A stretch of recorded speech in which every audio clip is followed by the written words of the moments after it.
पास एक घना जंगल था जिसमें एक बुद्धिमान तोता रहता था। लोग उसकी सलाह लेने के लिए दूर दूर से आते थे।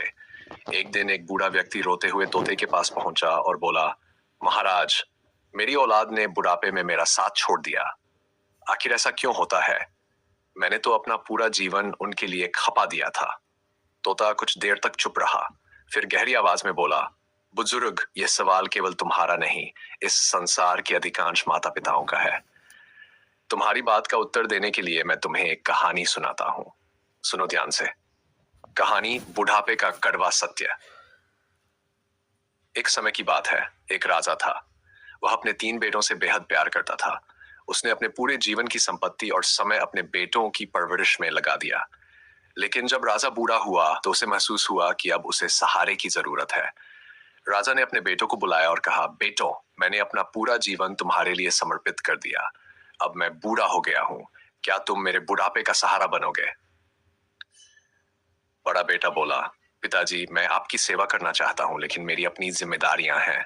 मैं आपका साथ नहीं दे सकता। मंझला बेटा बोला, पिताजी, मुझे आपसे बहुत प्यार है, पर मेरे व्यापार की मजबूरियां मुझे रोकती हैं।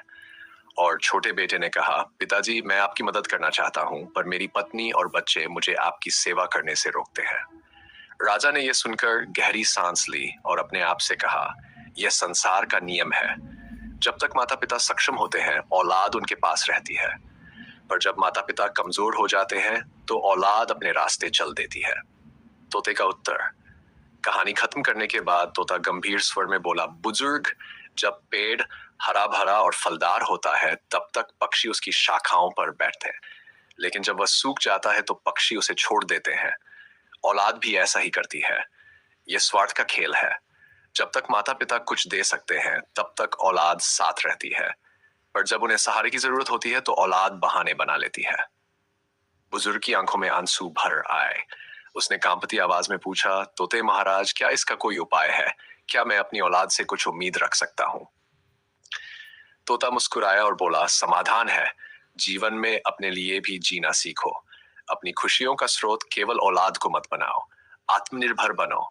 अगर औलाद साथ देती है तो अच्छा है, पर अगर नहीं देती तो खुद को संभालने का साहस रखो। और हाँ, जो तुम्हें छोड़ देते हैं उन्हें माफ करना सीखो। कटुता केवल तुम्हारे मन को और दुखी करेगी। बुजुर्ग ने सिर झुकाकर कहा, महाराज, आपने मेरी आंखें खोल दी। अब मैं अपनी बाकी की जिंदगी शांति और आत्मनिर्भरता के साथ बिताऊंगा। यह कहानी हमें सिखाती है कि जीवन में हर किसी से उम्मीदें रखना हमें दुखी करता है। आत्मनिर्भर बने, आंतरिक शांति पाएं और माफ करना सीखें। जीवन में सच्चा सुख तभी मिलेगा